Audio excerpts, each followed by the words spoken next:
Welcome to Dance with Disease. My name is Dustin Anderson.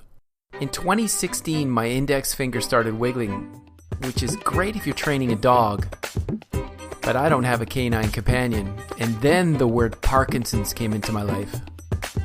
I knew from the beginning that this was not the downward spiral of doom as guaranteed by the brochures, but a kick in the ass to look at my life and change. This podcast is dedicated to sharing my magical journey of healing through trying every alternative therapy imaginable. Thanks for joining me. Let's dance.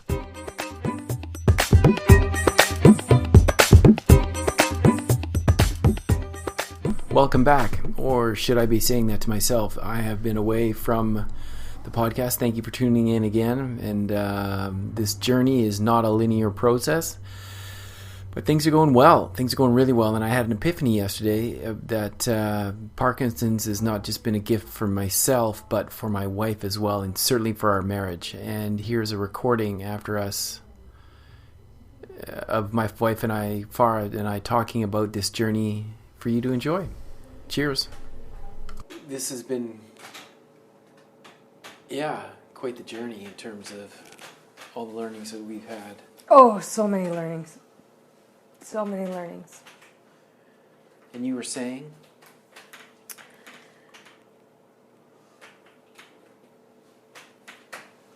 I was saying that you know, because I had an experience where early on in this process, I faced the fear of about this. You know, I remember spending some time at Taz and Clint's place. I was on my own. I was cat sitting. I was reading Buddhist Dharma magazines the whole day. And I went to bed, and at the moment that I was falling asleep, this fear came up in my heart. And I breathed through it. And I felt like, oh, I figured it out. I know how to face fear. And that moment was profound for me because I don't feel like I was fearful throughout this process. But I assumed that that's how everyone faces fear. And at some point I realized that when a trust is broken in a relationship between parent and child, it's different. Like, I don't know how I realized this, but the only way I can say it is I realized that you'd never say to a child, face your fear if they're afraid of the dark or they have a bad dream. You would be with them and comfort them. And that my role in our relationship and with this process was to walk beside you as you faced your fears. Well, and their comment about that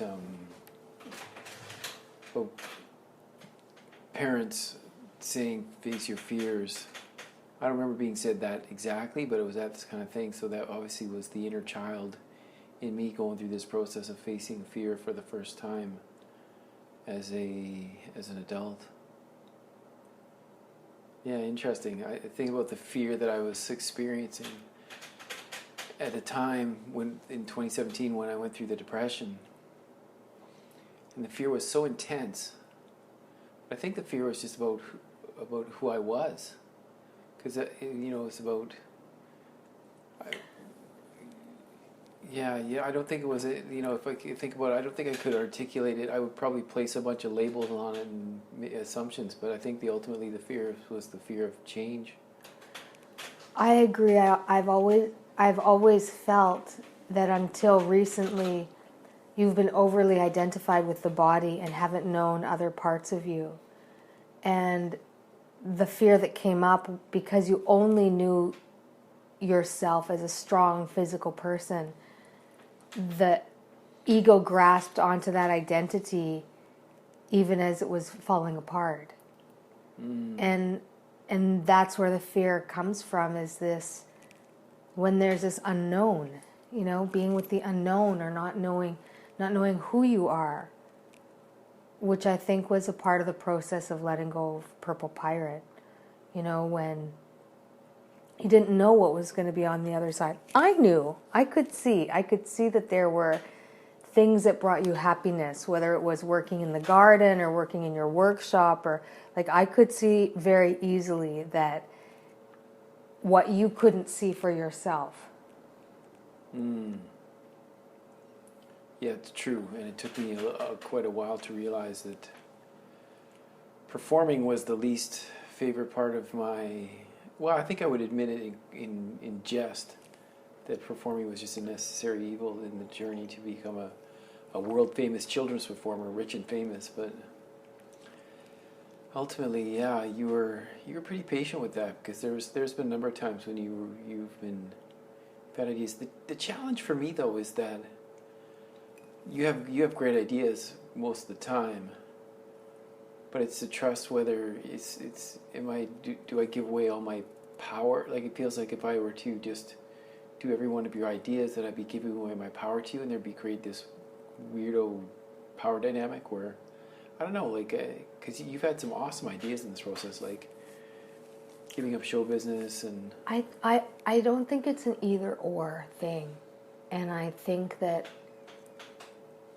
what I've noticed is that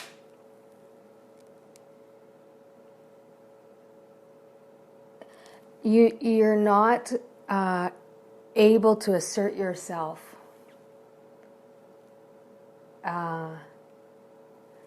so it's not just an issue of like trusting me and giving all your power away. There's something else in that. I mean, part of it I think is a trust issue.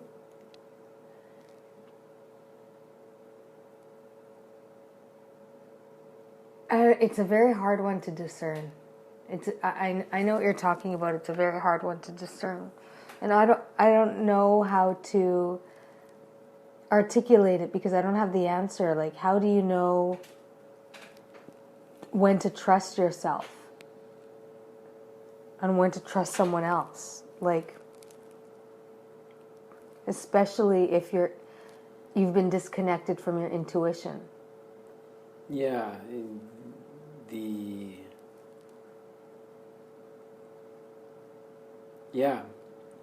disconnected from the intuition, or never been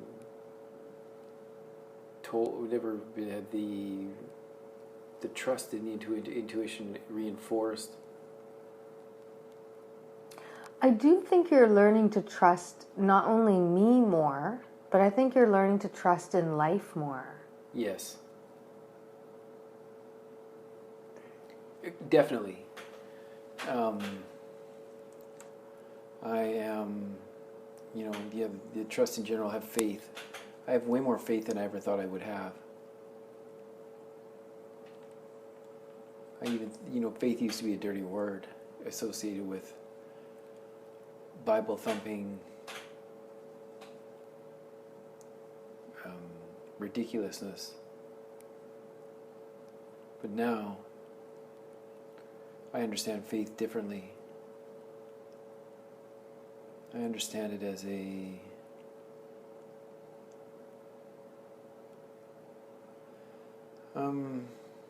just faith that everything's happening for a reason. Because certainly you and I have seen the grace that we've seen has been incredible. Yeah, and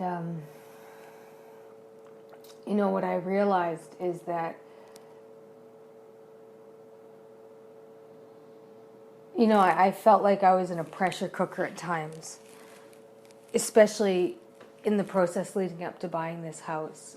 It was such a pressure cooker. It was probably one of the most stressful months of our lives, and we did it during this journey. And there were even learnings in that, like for example, I remember my dad insulting me on the phone, and I was so upset about that, and I could have written him an email, but I didn't. And it just reminded me, like, of sometimes the power of restraint is a very strong virtue. Like, he was helping in the best way that he knew possible. Yep. And somehow all of that had to happen in the way that it did. Like, yes, it just did have to happen all in that way. absolutely. I mean, and because it happened perfectly. Yeah, I know. It was, yeah, that was incredible. That was such an incredible journey. Like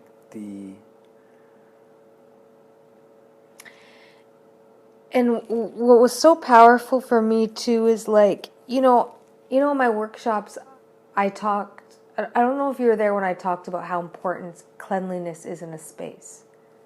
that was in your other workshop. It wasn't yesterday or today? I don't remember it. So I talk about how important cleanliness is because it creates harmony and it creates an inviting space for benevolent energies. But, like, I really understood that in context of this house, where if you don't have someone taking care of a physical space, the opposite happens. There's this rotting energetically and malevolent,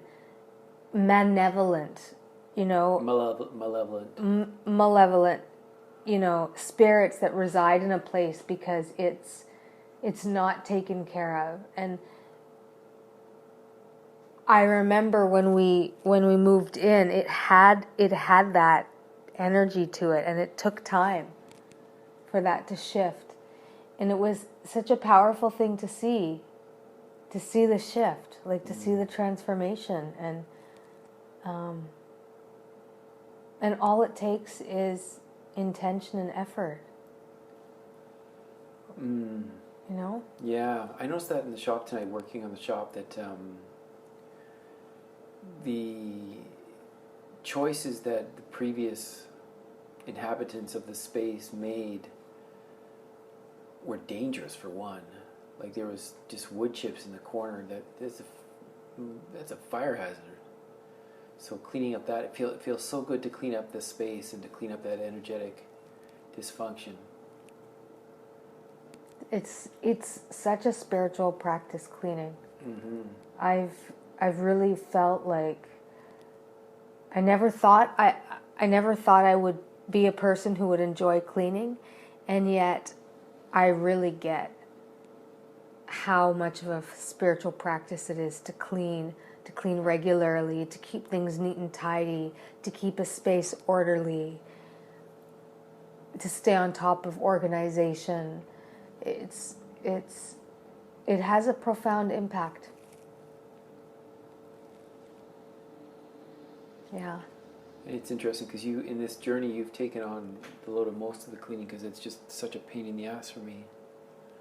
Although I'm not sure it's that much more than otherwise, because you're more. There was a time when I was taking on a lot because I think you were depressed and you didn't have the capacity to think outside of yourself. But what I've noticed is a big learning that's happened for you is I feel you've never had such a greater capacity to think outside of yourself. It's true. Like, I have never felt more listened to, or more cared for, or more supported. And the irony of that is that caring for in the past would have been me feeling all macho and tough and like looking after you and this whole physical bravado thing, but now it's feeling more cared for and I have much less physical capacity. It's really interesting. I know, but you're attentive. You're attentive to helping me and contributing and showing that you're making a gesture. Like, it's profound. I know. That's one of the gifts. Like, it somehow, I really feel somehow it, like, I mentioned the coconut as a metaphor for the ego. Somehow reality cracked it open. Mm-hmm. And in cracking it open, you've become such a more compassionate, loving, supportive human being. Yeah, and as I mentioned earlier, which brought us onto this conversation, was the Parkinson's has been as much of a gift to you as it has been to me.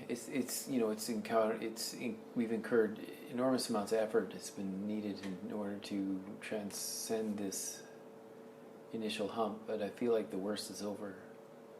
Definitely the worst is over. Yeah. Definitely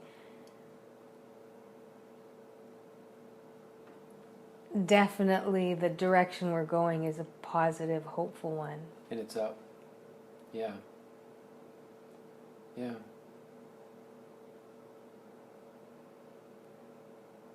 Yeah. I think a lot about, Bessel van der Kolk saying, brain is a predictability machine. And there were times when, like, I was tired and exhausted. And the thought that was causing me suffering is, when is this going to change? Because the truth is, it would be like, can I handle this right now? I can handle it right now. But the thought that would be upsetting to me is, I don't know if I can handle this forever.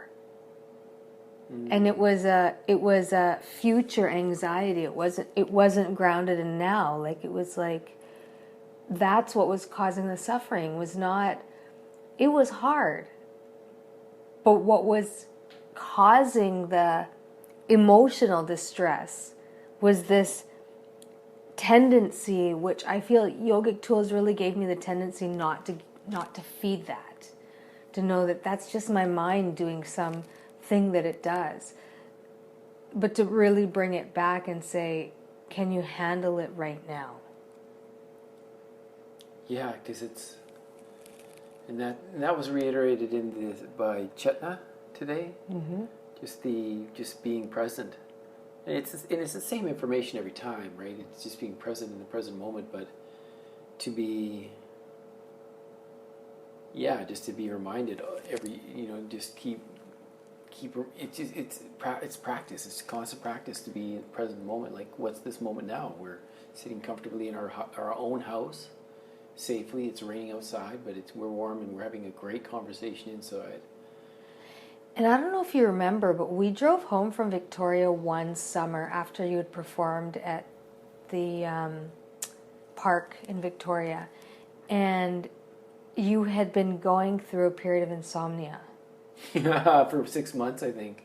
And on the ride home, I don't know if you remember this, but you were worried that you wouldn't be able to relax. You were so physically uncomfortable in your body. And you're worried that you wouldn't be able to relax. And I was like, how do I support him? And I said, can you relax now? That was huge. Do you remember that? I remember that wasn't after performing. That was after going to view the venue. Okay, yeah. Yeah. It was like, can you relax now? And at that point, I realized that anxiety is always a future prediction. Right? Like, you could somehow handle the present. Yeah. But you couldn't handle the distress of the predicting the future. Yeah. I remember that exact moment because that was profound. I remember it too. Because wasn't completely calm, but I certainly became calm in my mind. Or calmer. It broke through an anxiety in your brain. Mm-hmm. Like, it was an insight. It was a moment of insight, I felt. Yeah, a milestone, in fact. Yeah. Can you relax now? And now, even though the physical symptoms are quite a bit more pronounced than they were in that moment, I have these moments of gratitude where I can just relax for a moment. I'm like, how are they more pronounced? You don't think so? Oh my God, you couldn't sit in a chair. But the tremor and the stiffness, shuffling, slurring, they're different. I wouldn't say they're worse. Okay. They're different. It's hard for me to have any sort of... I think I'm going to start videoing all this, videoing the symptoms, because it would make sense to me. Yeah, I don't think I really don't think they're worse. I think that I think that part of what makes it seem worse, and I'm also guilty of this, is the pace that which you need to live life right now is a slow pace. And the disease, the gift is asking you to live in a different rhythm. And when I'm impatient or you're impatient, that's where it gets uncomfortable. Because I think what I've noticed is when you do things slowly without trying to rush, you get it done. I get lots of done.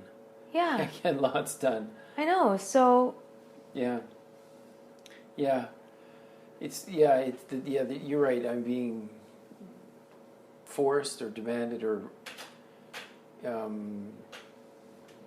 convincingly taught to move in a slow pace. I read something recently about living life slowly. I can't remember, it was a Buddhist thing. It's like, yeah, I got that covered. I'm totally living life just chillaxed. I mean, if I could just chillax into the slow pace. And for the most part, I am. I feel more self-conscious around other people because I've just got to be so slow. But if I can, and I've got to express that to Mark that when we're in the shop, we just got to move slow. You can move slow with me because if you're moving fast and I get anxious and I'm not keeping up. Yeah. I've got insecurities, Mark. Work with me. Yeah, so I wouldn't say it's worsened because the truth is... My dexterity's dropped off. There's things that are worse. I don't want to say worse though because it's different. It's different. It's changed. It's part of their healing journey, right? I don't see it as worse. It's a part of the process. You did say that. You did use that word. What? Which is why I'm trying to convince you that it's... What, worse? I don't think I said worse. Yeah, you did. You said it about 2 minutes ago. You said, even though the symptoms have worsened, I have moments where I feel gratitude and I can relax. That's what you said. And I'm trying to point out that I don't think it's worsened. I think it's changed. But I don't find it, I don't have any problem with the change because on every level, you're getting things done, you're on purpose. I'm happy. You're happy. You're supported. Supportive. You're supportive. Like... Yeah, life has gotten better because of this. Yeah. It's crazy. I know. It's inconceivable to be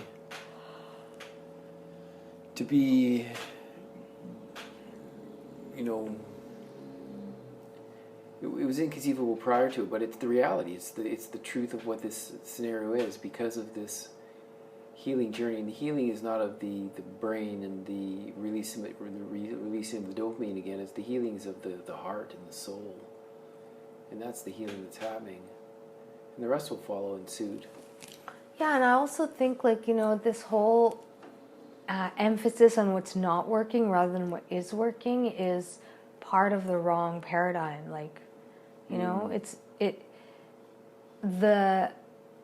The tremor is one indication, or the symptoms are one indication, but they're not the whole indication of your whole story or the whole of who you are. Mm-hmm. Yeah. I'm so much less worried about life now than I ever have been. It's bizarre. I mean, it's bizarre if you take it within the commercial paradigm, but it's the truth, though. And at the same time, because you've gone through this experience, you have a real ability to connect with when people are experiencing the kind of fear that you felt. Oh, yeah. Like your connection with Brenda, your connection with other people who are experiencing... Jose. Yeah. It's incredible. And that's not something you can learn from a book. No, well, it's not something I can learn from books. Someone might be able to, but that's not how I learn things. I don't think it, to be honest, I don't think it can be learned from a book. You know, I think there is something to, like, your wound is your gift because it gives you the ability to help heal others. That's a book, isn't it? Your wound is your gift? Yeah, it is actually. Yeah. Yeah. Yeah, it's true. Well, for me it's certainly true, right? I've never had the compassion before for people or empathy. Like the empathy that I have for Jose is incredible. I know, I know, it was really remarkable to see. Because I didn't hesitate. I just knew. I just knew that I knew what he needed. Yeah. And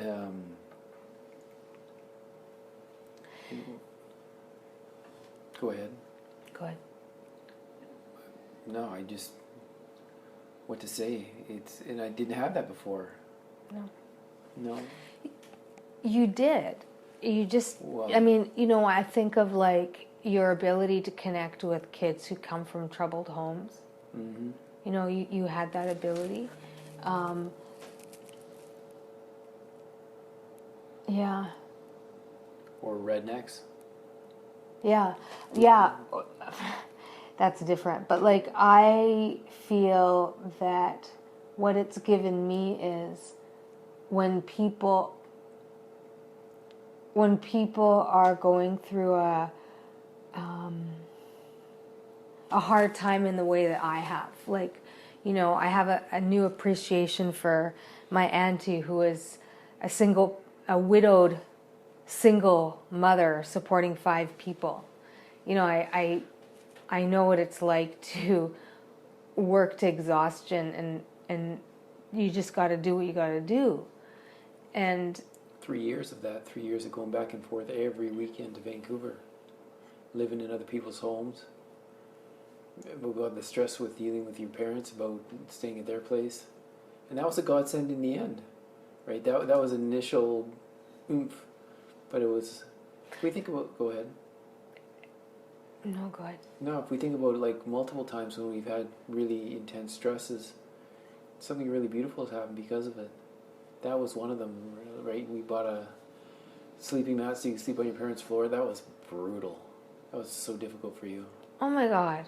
Oh.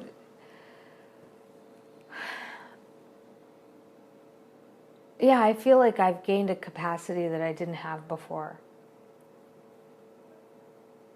Like even that capacity when we cycled across Canada, your physical capacity grew as well, right? We got stretched. Yeah, but this is a different kind of capacity that's grown in me. Like, oh, yeah, I'm just saying it's being stretched. Yeah, like I don't think I could be the teacher I am without the depth of what's happened in the last 3 years. I think that's given me. You know, I had so much privilege and fortune in my life that it was easy for me to be happy and follow wisdom teachings because I didn't have any hardship. And now there's a different felt experience that I think I can convey. I agree. And I noticed that over the last couple of days that there's a depth to what you were teaching, that and an authenticity and a presence that I've never seen before from you. And I was really impressed. Like you were on your Dharma. And and I feel like my Dharma is being unfolded because of yours. Yeah, it's so interesting. Like even that story about the story about my dad. Like I just feel there's people are touched because there's a depth energetically that I'm conveying that doesn't just come from my words. What's truth that you've experienced, not truth that you've read in a book. Yeah. Even the story you conveyed about the guy, the criminal, the guy that lost his license for drunk driving. That was huge. Oh my God. Your ability. I thought you were going to tell the story about meeting up with a white supremacist. The guy that you met on the ferry that you found out later was... Oh. Yeah, no, I remember that moment because it was so profound. I was like, I really had to get over my mind's judgments of him to just be present and know that there was a purpose to our interaction, to trust that, you know? And I remember it clearly because it was a period of time when I was practicing a very particular mantra, and it happened so frequently when I was practicing that mantra that, like, I'd be sitting. It's not like I had an inviting smile that I was looking around, you know, to like see who could come and sit down. I was very internally focused, and someone would come and sit down. And then I would give them my full attention, and something happened in that exchange, you know, and it was a powerful reminder of just the practice of mantra, which has been so helpful for me at so many points in this process. I don't know if I ever told you this, but I don't think I have told you this, but when we first moved to Carrington Road, and in like first 6 months, I don't know if we were doing Katu Pranam every morning together. Yeah, I remember that. Because Swamiji had just come to town and he kind of inspired us. And we listened to the Katu Pranam, or the Om Prabhupada mantra. Yeah. And I would say that mantra at bedtime when we were sleeping in the same bed.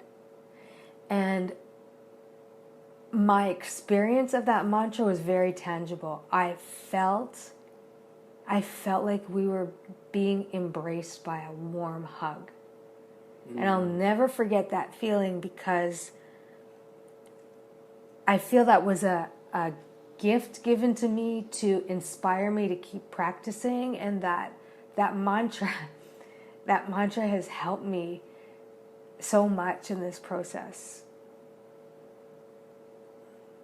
I've started saying the mantra again. Yeah, it's 108 rounds. Really? 4 rounds of the mala. Yeah, it's a very beautiful one. I feel very grateful. And it will be so interesting when Swamiji comes this time. Because the last time was so damn hard when he told me I was lazy. I don't think you're going to get that one again.